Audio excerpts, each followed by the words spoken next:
પુષ્ટિ સંપ્રદાયમાં ભગવાનની કૃપા જ મુખ્ય સાધન અને ફળ છે.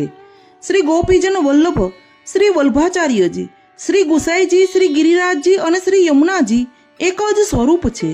તેથી કોઈ પણ સ્વરૂપની કૃપા વૈષ્ણવ પર થાય તો તેના જન્મો જન્મના પાપ બળીને ભસ્મ થઈ જાય છે અને તે નિર્દોષ થતા પ્રભુની શરણાગતિ પામે છે અને પ્રભુ તેનો અંગીકાર કરે છે.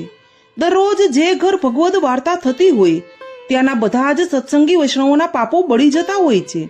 પરંતુ સત્સંગ હૃદયના શુદ્ધ ભાવથી વિરહના ભાવે થતો હોય અને મન ફક્ત પ્રભુના ગુણગાનમાં જ એકાગ્ર હોય તો જ પાપો બળે છે. 252 વૈષ્ણવમાંના શ્રી ગુસાઈજીના સેવક ભૈયા રૂપ મુરારી શિકારી હતા. શ્રી ગુસાઈજી ગોવિંદ કુંડ પર સંધ્યા કરતા હતા. તે જોઈને રૂપ મુરારીને સાક્ષાત પૂર્ણ પુરુષોત્તમના દર્શન થયા. એક હાથમાં બાજ પક્ષી હતું. તે સ્થિતિમાં રૂપ મુરારી શ્રી ગુસાઈજી પાસે આવ્યા અને વિનંતી કરી, મહારાજ, શિકારી તરીકેની મારી બુરી દશા છે. મારો ઉદ્ધાર કેમ થશે? તુરત જ પરમ કૃપાળુ શ્રી ગુસાઈજીએ આજ્ઞા કરી, જે થઈ ગયું તેની ચિંતા ન કરો. ગયું તે ગયું. હવે તમારામાં જાગૃતિ આવી છે, માટે જાગ્યા ત્યારથી સવાર માનીને ભક્તિ કરવા માંડો.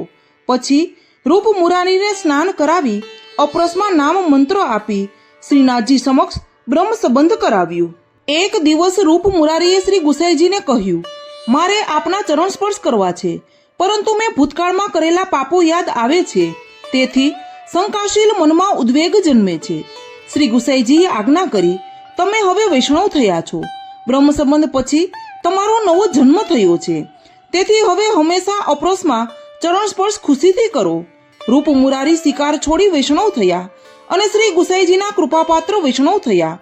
એમના સંગથી ગૌડ દેશના રહીશ નારાયણદાસ સહકુટુંબ શ્રી ગુસાઈજીને શરણે ગયા હતા.